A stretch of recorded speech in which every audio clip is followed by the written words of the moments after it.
All right, welcome Team ET. Great to have you here for another get together every second week. And as you can see this week, I'm not flying solo. I have a guest with us, Femi Opaneye. Femi, great to have you on the show. Wonderful that you've been able to join us all the way from Bali, I believe. Yeah, thank you for having me, Wayne. I take it are you in Shanghai? I am in Shanghai, so we're not that far apart. No, no, not that far apart. Yeah, very good. So, Femi, you describe yourself as a serial entrepreneur. You're the founder as well as CEO of Pane Ventures, and we're going to get into that organization a little bit more as we go through today. But we're going to be bouncing around the startup topic and exploring some of the, I guess you would say, the highs as well as the lows of pursuing the Mm, path of the startup. So I look forward to our conversation. sure, so do I. So do I. I mean, entrepreneurship, the startup world, it's something I'm passionate about. So I look forward to it. Yeah, excellent. Normally we kick off by asking for a little bit of your background, just so our listeners can sort of associate and align with you. So, who are Mhm. you? Where do you come from? And what led you into the career that you chose? So, in your case, law, and then into investment banking. So, perhaps you can fill in some of the blanks for us.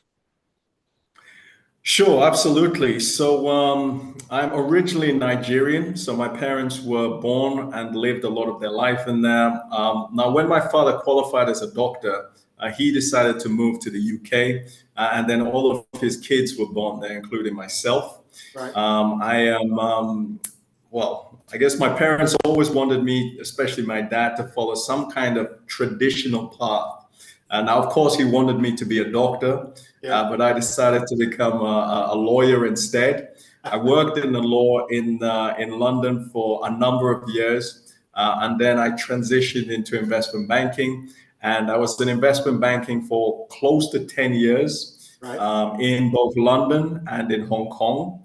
Now, whilst I was working in investment banking in Hong Kong, like I said, I moved to Hong Kong and I traveled a lot around Asia. And that's when I really fell in love with this part of the world. And I've decided to stay. And so, in total, I think I've been in Asia for the last, I think about 12 years now. Wow. Do you have any favorite spots? Uh, let's see. I mean, because I spent so much time in Hong Kong, I guess that will always be, I have a lot of memories there. Mm. I also have a lot of memories from going to Taiwan. We used to travel a lot from Hong Kong to Taipei. Same with Manila, Koh Samui, and the last 3 years in Bali. So that has. I would say that those there've been a lot of memories in that time period. So I've also lived in Hong Kong for some period, and I've travelled Asia extensively with work. Um, what is the biggest difference you've identified? I mean, you've been here a long time now, so you've very much assimilated into the local Asian way of life. But when you first came to Asia as somebody born and bred or raised at least in the UK, what was the Hmm. biggest difference that you identified? I would say that my because my initial transition was in Hong Kong, Yep. I didn't really see that much. I would say Mm. um, because I mean, Hong Kong is a former British colony. There's still a lot of British expats over there, I mean, it's a melting pot for different people, and it's a good mix of East and West. So it was interesting to see the Eastern aspect of things. Mm. Now, as I said, I mean, I was born and raised in the UK, but I spent some time in Nigeria, so I'm used to having a different culture as part of my own. And so for me, when I visit or experience other cultures, it's not that strange for me, Right. right? For me, it is okay. I want to understand who you guys are. I want to understand your ways and your cultures. So, for example, they were always trying to get me to eat chicken's feet in in Hong Kong, which I refused to do. But interestingly enough, I remember being in Nigeria and seeing my auntie eat chicken's feet. And I thought that was equally disgusting. So I think there's a lot of similarities in terms of traditional cultures, and so it helps me to assimilate. Very good. I am not a fan either, but I have tried it, so I've gone a step Oh, further. really? Yeah. Oh, I hear it's good for your skin, though. Oh, well, can't you tell by my complexion? It didn't help the color of my hair. So, I don't have that problem. so you're obviously right at the moment as we speak, you're kicking back on a beach somewhere in Bali, sipping pina coladas and enjoying life, right? Absolutely. I'm independently wealthy. I'm a multimillionaire. I made all my money from crypto, and I'm on the beach. Very good. So, what do you do in Bali to fill your days? Yeah. So when I became an entrepreneur in 2014, I worked from home. Hmm. So unlike most people that just started working from home in 2020, I've been working from home for a very long time, Right. and so I've always worked from my laptop. And built businesses that way for the past almost a decade now. Okay. And so these days, I'm running a Pane Ventures. So Pane Ventures is, as I stated, it's a startup advisory. And essentially, we help our clients in two main areas, so customer acquisition and fundraising. Hmm. Specifically, our clients come to us when maybe they want to raise capital. So we help them with building financial models, pitch decks, custom-made fundraising strategies, sometimes business plans, investment memorandums, but also other things. So implementing lead generation campaigns through cold email. That's what we do these days. It sounds like you're quite busy. I envisaged, along with the pina coladas, I can imagine a lot of water sports and lying back on the beach, playing beach volleyball, and working on the tan, flexing the muscles when all the girls go past, that type of thing. So that's not the case, right? Well, there is some of that, what I just mentioned. So the work I do in between the holiday. Ah, that's it. That's it. Okay. That's Let's that's funding my lifestyle. Very good. Well, let's delve into the business side of things a little bit. And if it's okay with you, what I'd like to do is explore um, some of the nuances that arise from being a startup. So, in my own case, I've also been an entrepreneur in parallel to my career in corporate world, Hmm. but I'd never consider myself a startup. So I'm wondering, how do you define a startup? Is there a special reason why we call them startups versus somebody like myself that would go out and register a business or a company? Yes, I mean that's a very complicated question, Sorry. but I'll try to simplify it. Thank you. So what you were doing is probably we've been acting as a consultant, maybe as an advisor to other businesses, and you will typically find people that have a 9 to 5 or corporate job, and they will be doing something on the side. Mm. So yes, you could in some ways call yourself a startup doing that. But a startup is really, just to keep it simple, is it's just a company in its infancy. So anything from zero, we tend to use this terminology, building a company from 0 to 1. So zero is basically just an idea, right? So you have this idea and you want to implement or you want to grow this company, and that is essentially what a startup is. Now, you also have the term solopreneur, right? So these are one-man bands that run companies. So technically speaking, if you are a business consultant or an advisor, you can still call yourself an entrepreneur or a solopreneur. It is just really just an idea that forms from its infancy. So the way I always keep it simple is think of a baby. So you have a baby is starting out in life, and then they grow to be a fully fledged adult. And maybe when they are 80, depending upon how old Microsoft is, I don't know at this point, but then you can consider them a full grown company. Right. Okay.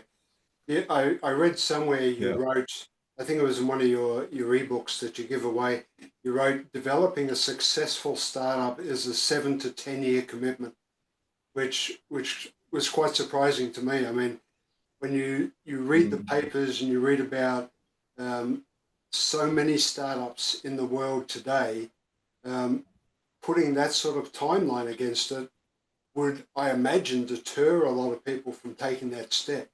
So I think it's a really important point that you reinforce. Yeah, I mean, I like to say this to I like to tell this to my audience. So the book that you're mentioning is a book called is a guide really that I released. It's about 30 pages, and it's entitled "Meet Active and Verified Investors." And the purpose of this book is to give a reality check to a lot of entrepreneurs, to a lot of startups, a lot of founders, because, and again, this goes towards what you were saying.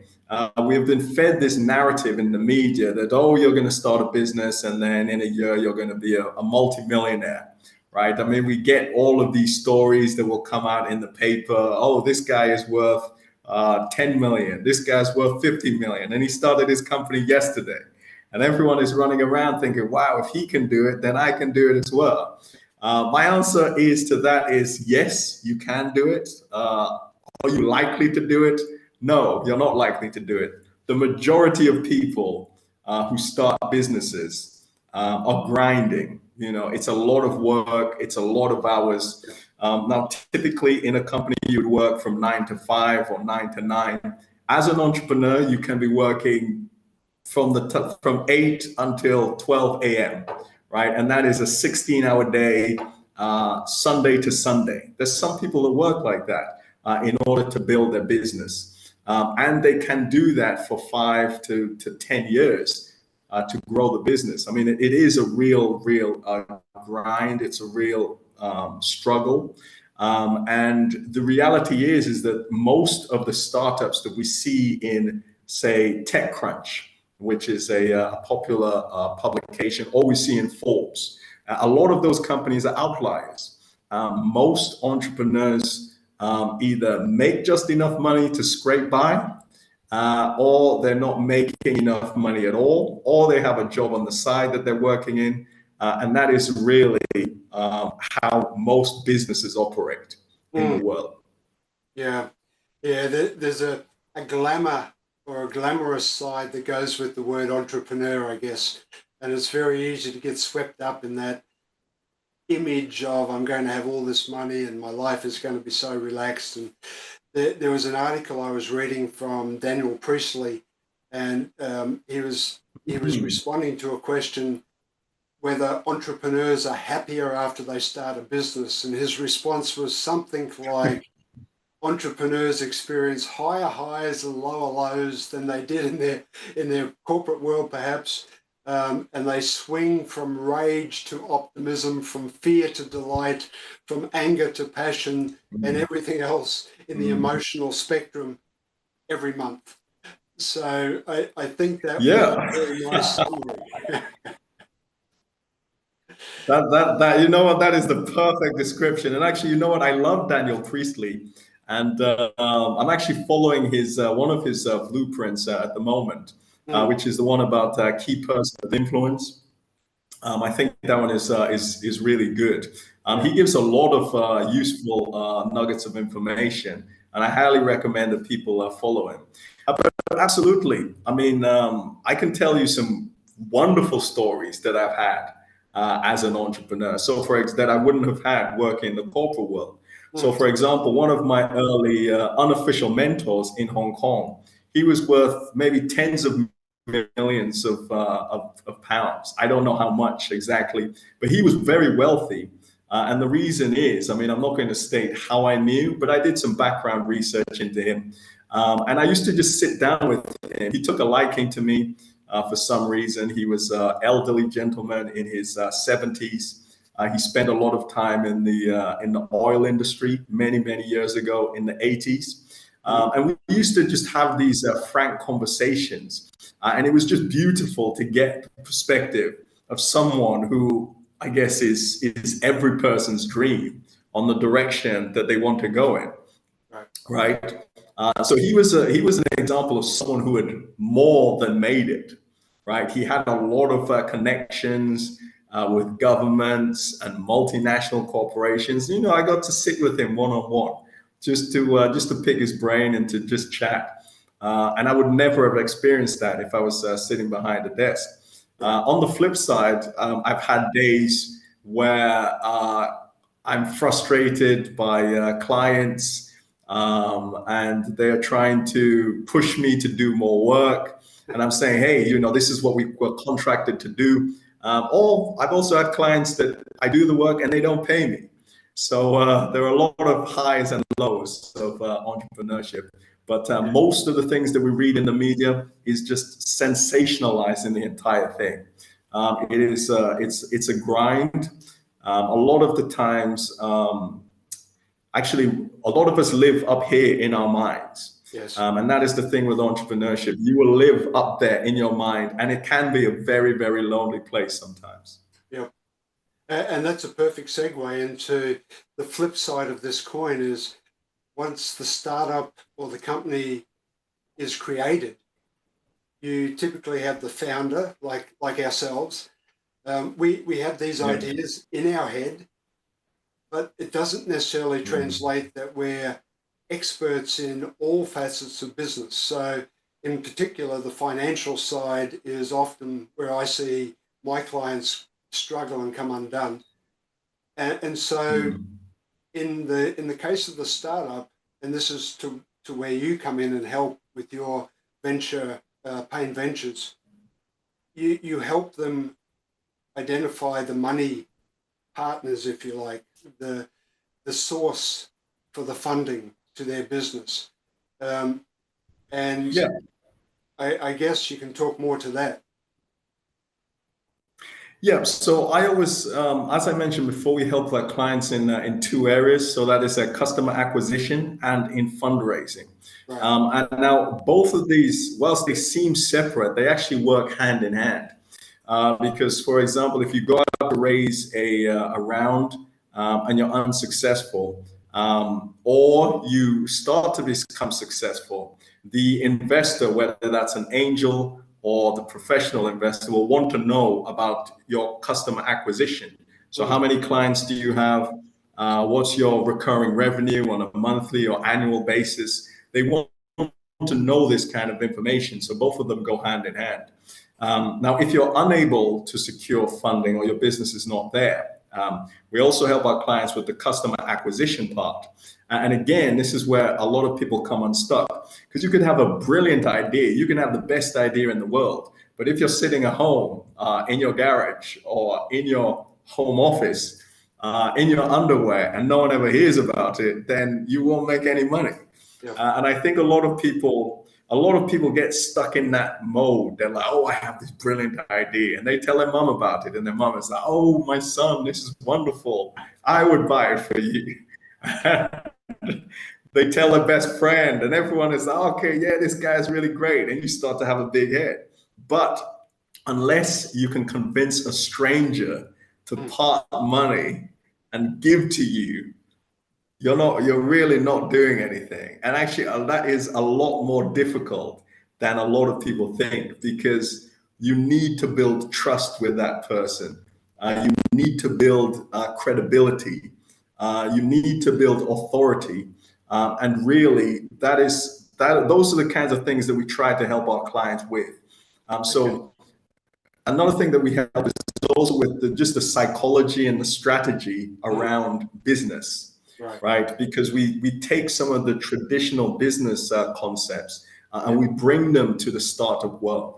So we're not just helping you with, look, okay, we can help you with your documentation, so your financial model, your pitch deck. Yep, you can go and give this to an investor.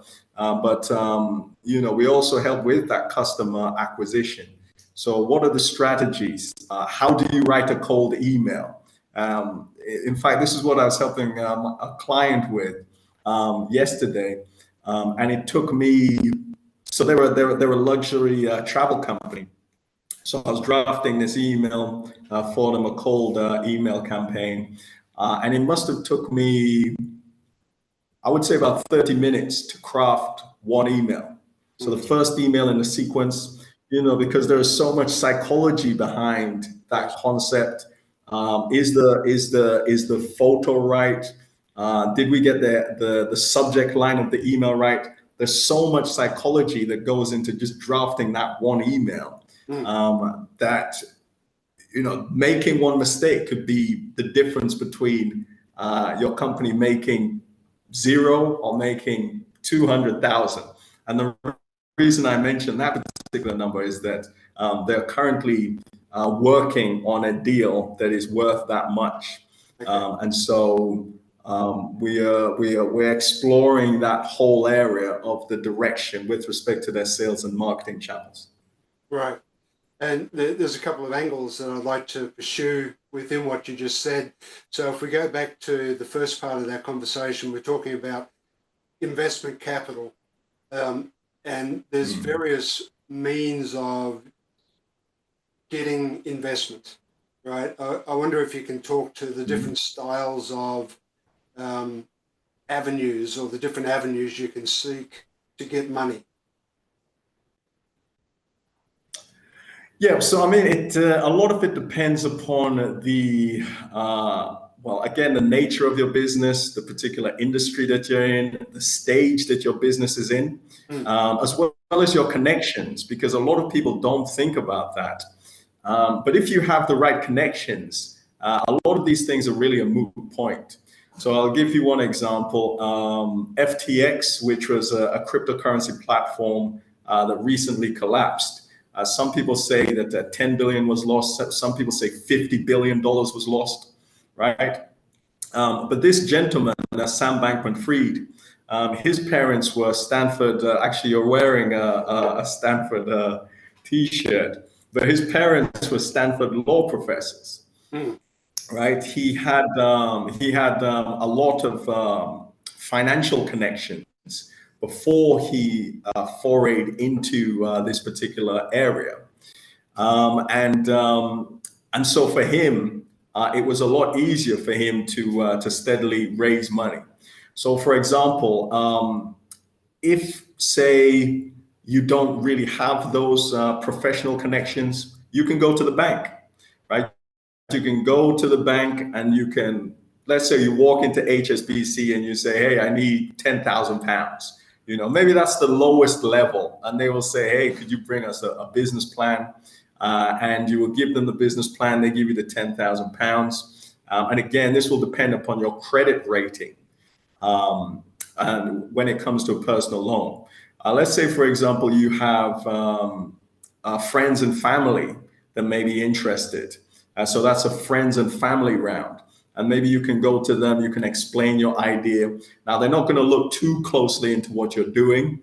And maybe you can get 1,000 pounds from Uncle Gary and 2,000 pounds from Auntie May, right? And that way you can bring in some money into your business and you can steadily grow it.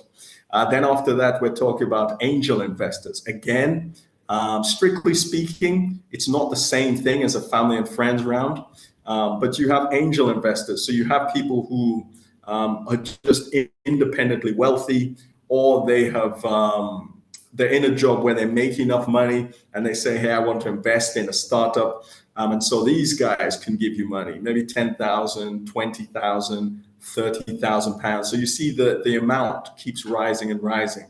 But again, the more the amount rises, And the further you go up in terms of stages, the more documentation you have to give, the more you have to prove your idea, you have to prove your concept. And then after that, you have the professional investors. And this is where things start to get very tricky. So you have your series A, B, C, D, etc. round. And then at some point, of course, depending upon where your company is, you start to get into your private equity, or you're IPOing the company, so you're floating on a stock exchange. So these are the different areas, and again, it depends on the size of your company, industry, connections. So many things come into this process. You're on mute.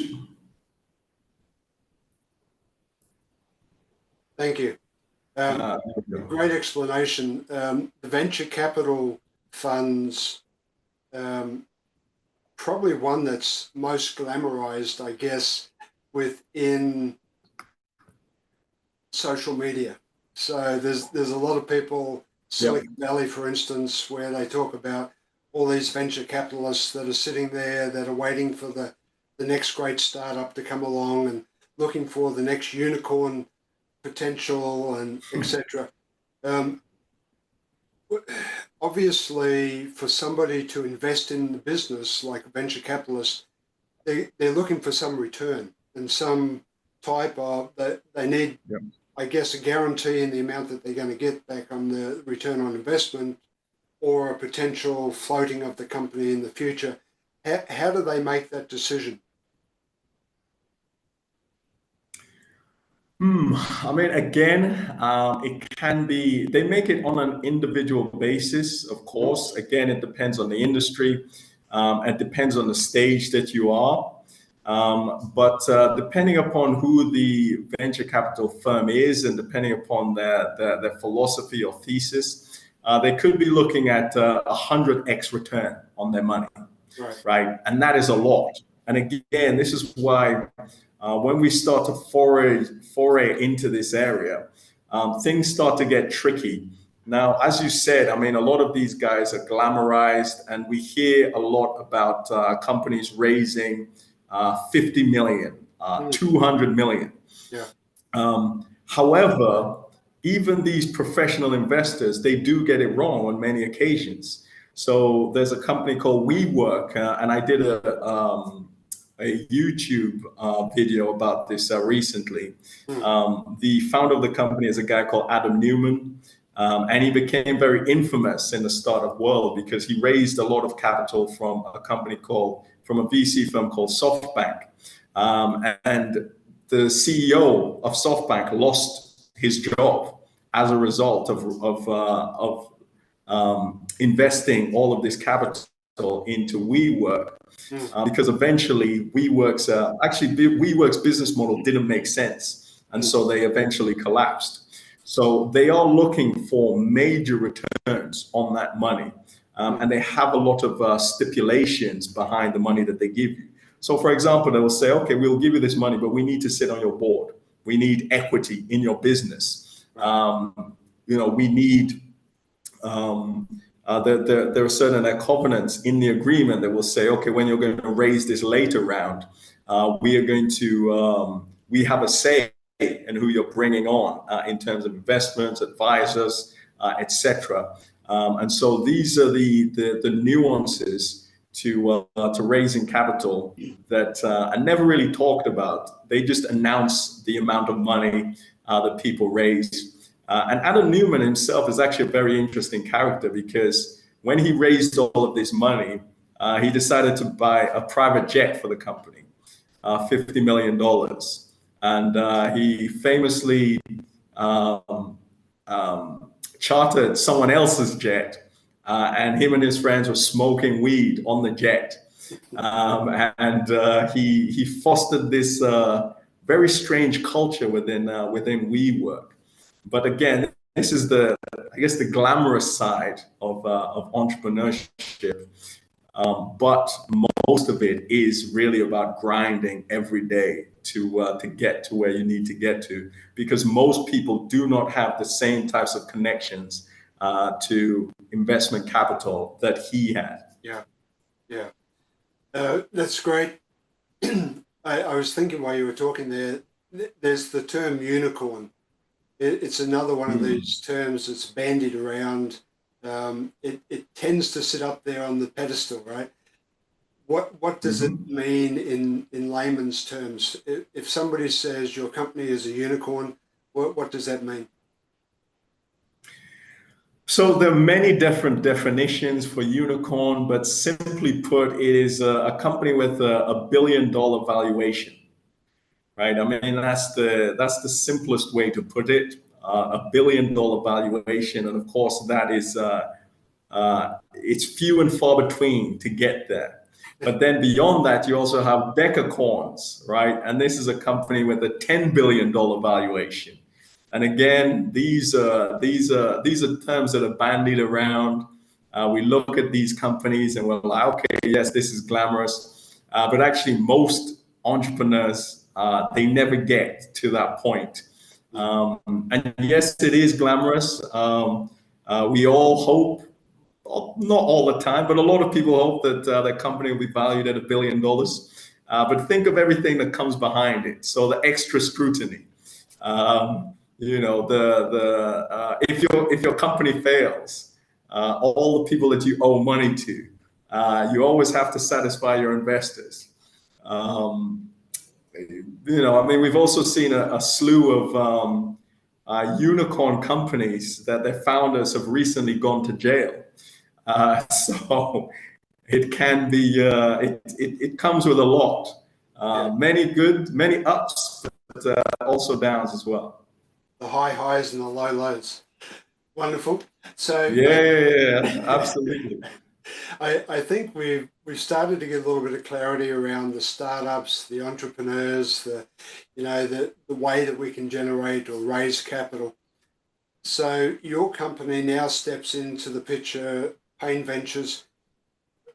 If I said the floor is open to you, Femi, what's your best elevator pitch for your business? Why would people come and seek out you and Pane Ventures to help them in their early days, perhaps, to scale and grow their business? Sure, absolutely. I mean, elevator pitch, normally about 60 seconds, but I would say that my background, so my background is in law. After that, I spent almost 10 years in investment banking. After that, I worked in a variety of different areas. So from tech companies, sales, marketing, management consulting, and then I started this startup advisory. So I'm not just sitting on the sidelines. I actually have experience of all of the things that we're talking about. And I've also prepared this documentation for myself and for my businesses as well. When we went to raise capital from investors, so your business plans, your financial models, your pitch decks, and I advise companies on their sales and marketing strategies. So I talked about a client that I was helping last night. So these are the reasons why I would say that people in the early stages should come and work with us. But in addition to that, I would say that we also release a lot of free content for people. So we have a startup health check that you can see on our website. We also have a guide for raising capital, and I have my YouTube channel as well, which has about 3,000 views and about 50 videos at this point. So you can also find information on there. And how long was that? Over 60 seconds, huh? No, very, very good. Actually, you covered a few things I'm going to go into, but I personally, I can see how your service is going to be useful. I mean, if I put myself into the role of founder for a startup position, I'm the ideas guy, right, at that stage, and I've got this vision. I understand the technicalities of the product, the service, I guess, but there's a very high probability that I know little about the financial or the legal aspects, or at least have any real understanding about where to go to start looking for that capital. And I can see Mm. where you and your organisation are able to then support that. Interestingly, Femi, I took your startup readiness quiz, Yes, I saw that. and How did you do? I will disclose my score. I only got 67%. Come on.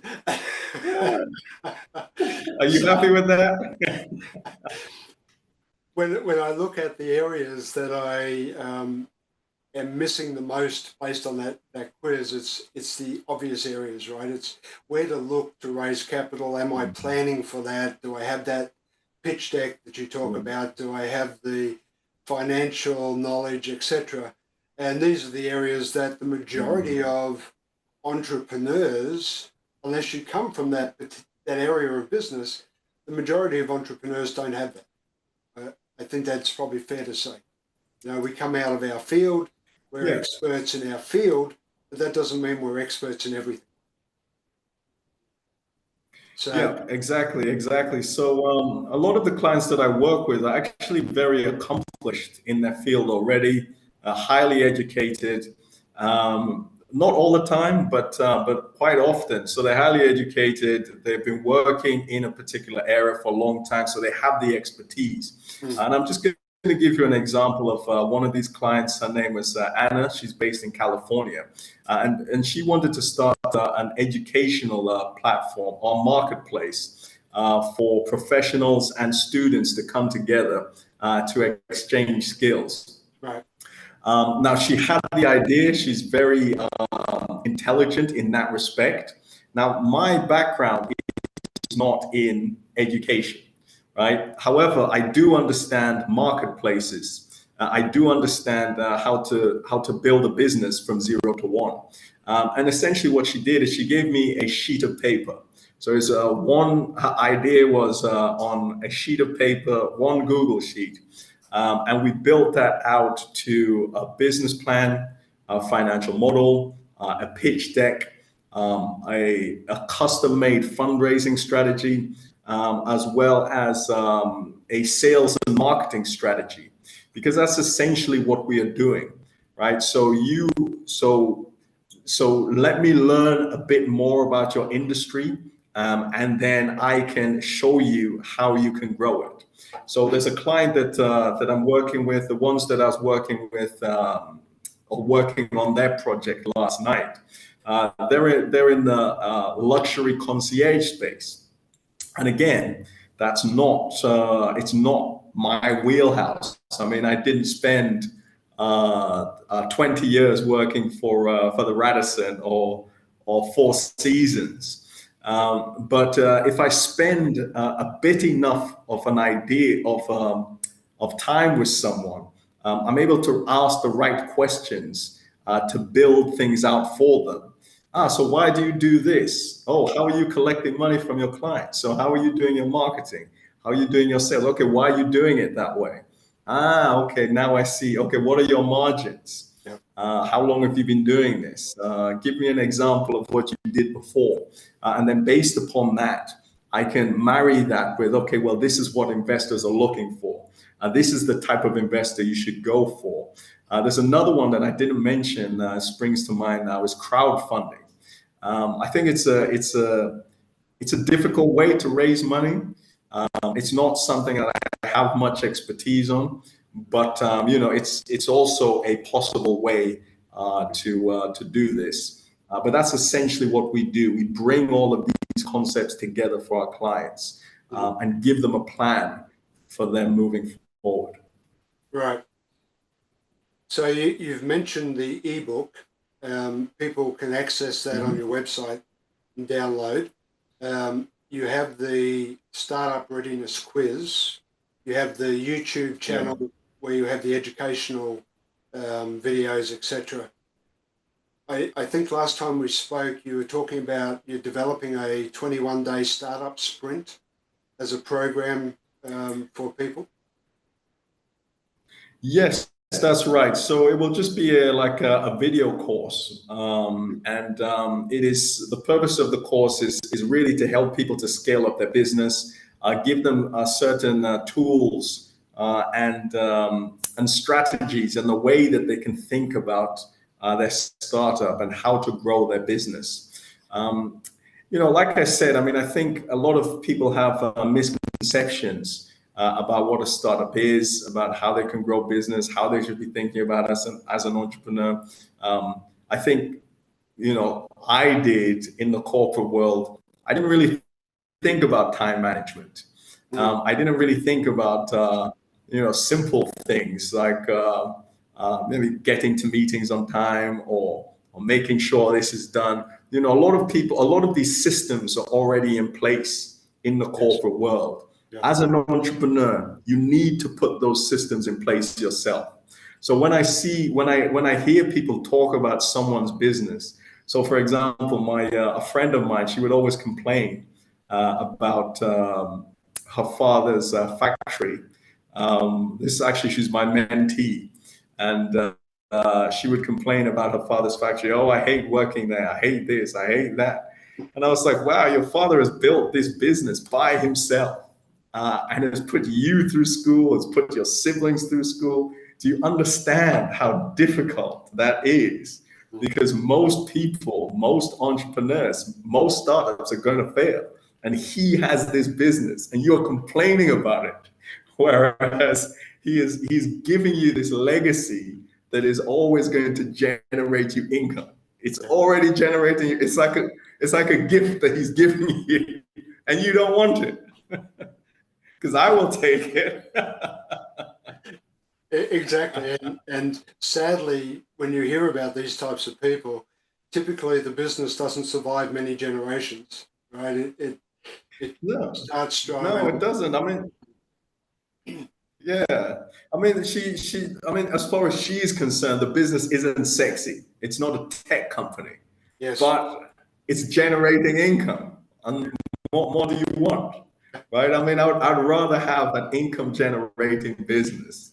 I mean, if someone told me the business, if someone gave me look, a floor cleaning business that was generating hundreds of thousands of pounds per month, I'm going to manage it because it's there. All of the systems are in place. And again, a lot of people just don't think about the difficulty of putting systems in place. And really, that's what the 21-day sprint is going to be about. It is putting these systems in place. Again, maybe even using technology. So it means that some of these things you don't need to think about because within an organization, all of these systems are really in place. It runs like a well-oiled machine. And actually, I started to appreciate the corporate environment once I got out of it, because I was like, wow, these guys have done so much to put all of these systems in place so that it runs like what's that system called? a well-oiled. It just runs. It just runs. Everything just runs on its own. Okay, you do this task, you do this task, you do this task. At the end of the day, at the end of the year, they declare a profit. But it's very, very difficult to do. Yeah, it takes a lot of time and energy and effort and focus, and it's I would parallel that conversation with books. I'm an avid reader, and one of the reasons is because the knowledge that you glean from reading somebody else's story saves you so much time, right? And similar with these standard operating procedures and systems that companies have, without them, it's chaos. With them, you have a chance of actually doing something constructive and heading in the right direction. So yeah. So when will you be ready to release this program, do you think? Hopefully within the next month or two, I'll release that. I mean, I'm also working. Yeah, I'm also working on some other businesses that I'm trying to put out. Because I used to have a tech company which I didn't move forward with.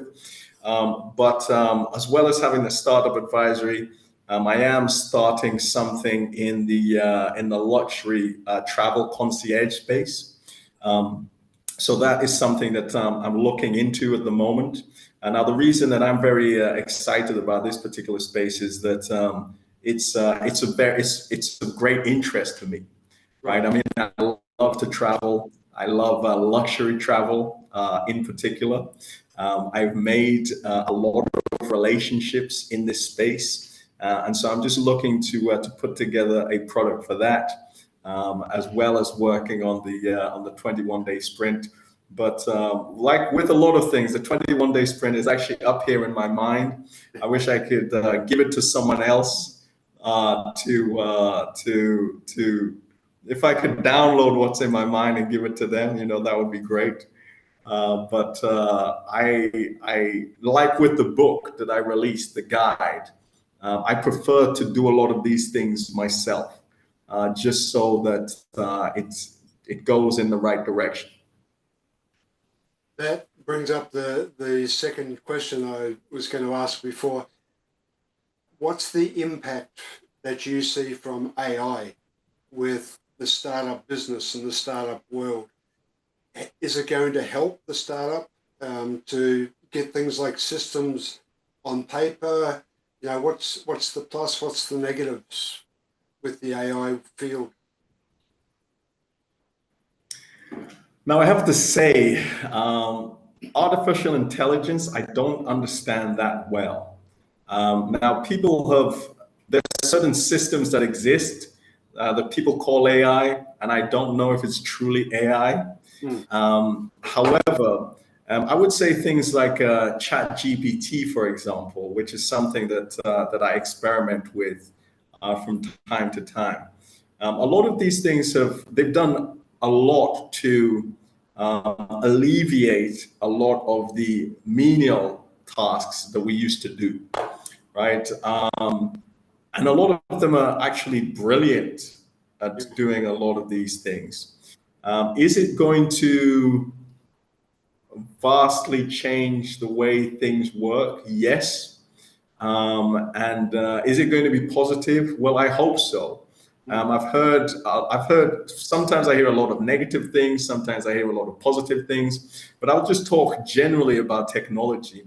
I think technology as it evolves, should always add to our life, and it tends to as well. So, for example, I remember, because I did live in Nigeria for some time, or even prior to that, as a child, I had a BBC computer. And when we used to play video games, it used to take about 30 minutes for the game to load. And we had a cassette tape, and I'd slot it in, and I'd hit the play, and I'm waiting, and I'm waiting, and I'm waiting for it to load up, and I'm waiting. And then maybe after 20 minutes, it crashed. And then I had to start the process all over again. And whereas these days we have laptops, which are getting smaller and smaller, we have smartphones, which are getting smaller. So it makes the world a lot smaller. And actually, back to my example of Nigeria, so I lived there from the ages 7 to 14. So when I was there, for example, people didn't have phones in their houses. And I'm talking about the landlines. So remember the landlines that you have to dial and then it would move back. So people didn't. We didn't have any phone, and I remember the days that we would we would drive to someone's house, and we'd wait to see if they would come home, and then they wouldn't, and then we'd have to leave.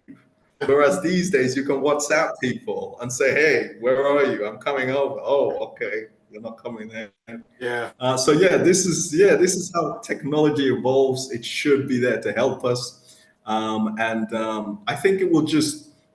I think it should be there to make things easier, and hopefully that's what the AI will do. Mm.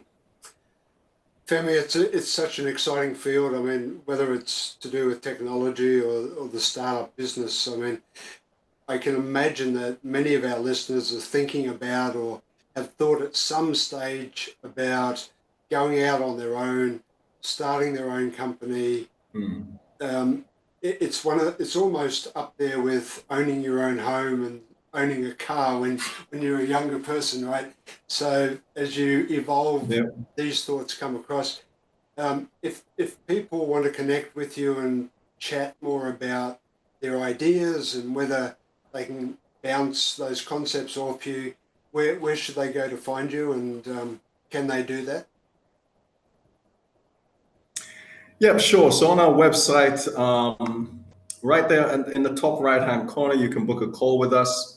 Of course, I've already talked about the free fundraising guide and the startup quiz that exists as well. Yep. There are also, and the YouTube channel as well. You can download that information.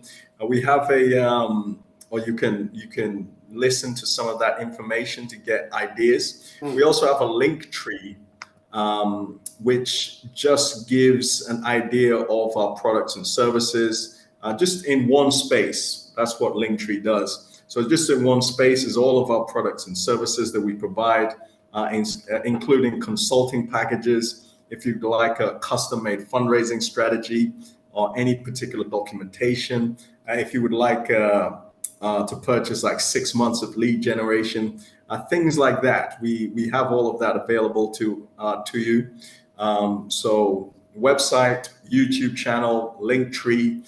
You can also find us on other social media such as Facebook, LinkedIn, Instagram, Twitter, or X, or whatever it is called these days. Now, I have to say, I'm not typically a fan of social media, but in order to promote my business, I've created all of these channels that people can find me. So you can definitely find me and connect. Paneventures.com. Look forward to it. Fantastic. And before we sign off, I just want to remind our listeners, and it's a point that you raise in your ebook, there's a gentleman by the name of Michael Siebel, I think that's how you Michael Stiefel. Seifel, from YC. He's a guru in America. He's a founder, a startup founder extraordinaire, I guess. And he has a very telling message that you share with your clients, I think, Femi. It is that he tells founders 99.9% chance of failure, right, for That is right. new startups. So I think, it's something that sounds glamorous. It sounds like, yes, lots of people are doing it. But the reality, as you've pointed out today, Femi, is that there's a lot of grind, there's a lot of hard work, there's a lot of effort required. And the biggest mistake I see so many people make is they try and go it alone. They try and do it themselves. Yeah.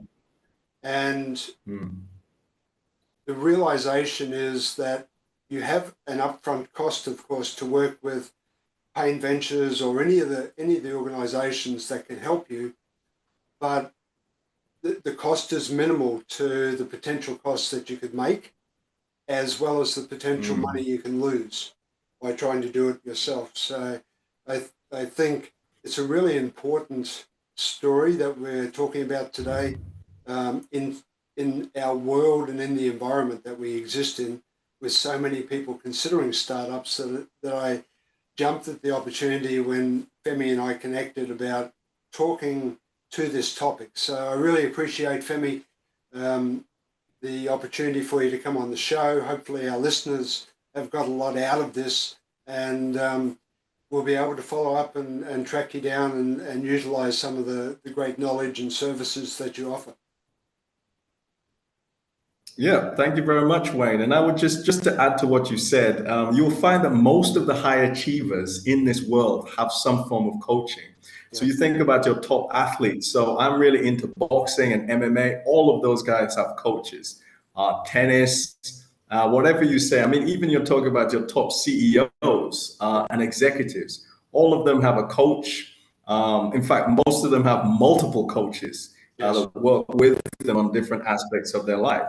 And I believe that I also have a coach, actually, that helps me, and I speak to once a week. And it's been very helpful for me. And I would this is what I would say about using a professional service. You get the right person and they will get you on track to where you need to go to rather than going it alone. Yeah, 100% aligned. As a coach myself, of course, I'm biased, but in our programs, we promote having your own personal board of directors. Companies do it. Why Yeah. shouldn't you as an individual? And so, to your point, I'm 100% on board. Femi, thank you so much. Yeah. I look forward to the journey and watching what unfolds for you, and hopefully some of our listeners will be in contact. Okay, thanks very much, Wayne. So what are you waiting for? Hit the subscribe button below and click on the bell icon so I can pop up in your feed occasionally with a great tip for your ultimate growth.